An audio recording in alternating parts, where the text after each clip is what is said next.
So, welcome to the Group Productivity and Social Loafing Revision Screencast. This is the second of the group's revision topics.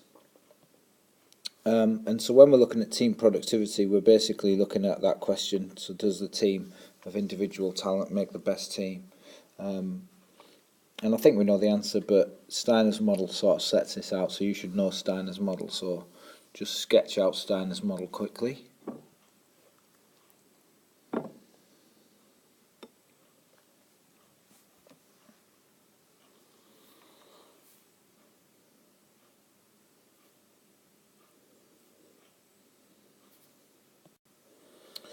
So, we have actual productivity equals potential productivity minus any faulty processes or losses. So, what we're saying here is that the way that we actually perform, the level that a team performs at, is equal to what they're potentially capable of minus any of these losses that we're going to talk about through this lesson. So a second question here might come around potential productivity. Alright, so just know that your potential is made up of the ability and skills, knowledge, etc. of all of the players put together. So the losses, the faulty processes, two main types. So first of all is coordination losses. And this is a little bit around what we talked about with our task cohesion stuff. So if you remember back to that we talked about the interactiveness of the sport. So just have a quick think about these sports within football, bowling and cricket, basketball and a sprint relay and swimming. Which ones are most likely to suffer coordination losses?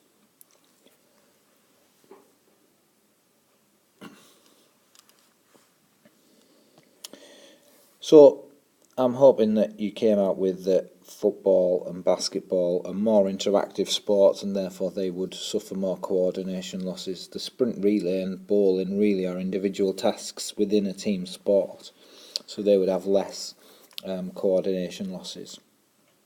Coordination losses are sometimes linked to this Ringelmann effect, and this is basically that where there is a larger group there can be more coordination losses. So teams like rugby with 15 players, there's lots of coordination between all of those players to carry out.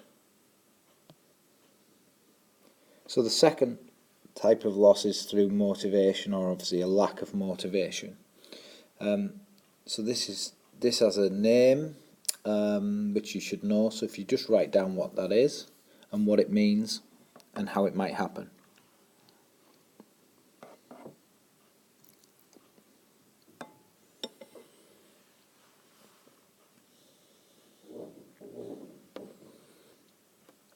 So I'm hoping that you recognise that this is social loafing. So to loaf is to not really try your hardest, and the good words here like to hide or coast through a performance. So we're kind of going through the motions. This could be that we end up relying on your teammates, so we'll let them do it. It'll be okay because they'll do it for me, kind of an attitude. So people might loaf when the score is one way or the other. It might be that we rely on a star player, or that I don't feel valued by for example, the coach. It might be that I'm not trying because I'm actually too tired, or I'm not fit enough, or that I lack confidence. And if I get away with it, then again that's going to allow me to do that. So if we just look at this question around faulty processes, you can see that this is actually a 5-mark question, so it's quite a lot of marks to get. You can see how the question talked about group productivity as well, and we can see that the group productivity has allowed a mark there for quoting Steiner's model. So you can see that you've picked up a point for saying coordination losses, and you've also got one for motivation losses. Mentioning the Ringelmann effect and explaining what that is, about the group size, or just in general about coordination, about the tactics and communication and teamwork, etc. Once we've gone through motivation, if you've linked that to social loafing, and why that might happen. So there's some of those reasons why social loafing might happen here, and that social loafing is the fact that you hide or coast through a performance, and then it's actually added on the end, even though we're on a slightly different topic, marks around social and task cohesion there. So you could have picked up plenty of marks around any of those losses there.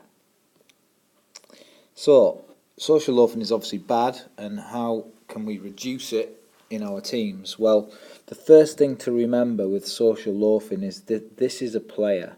So these techniques we're going to do with an individual player, because an individual player loafs. Remember, in group cohesion we did things with the team. So we would give a player a certain role within the team.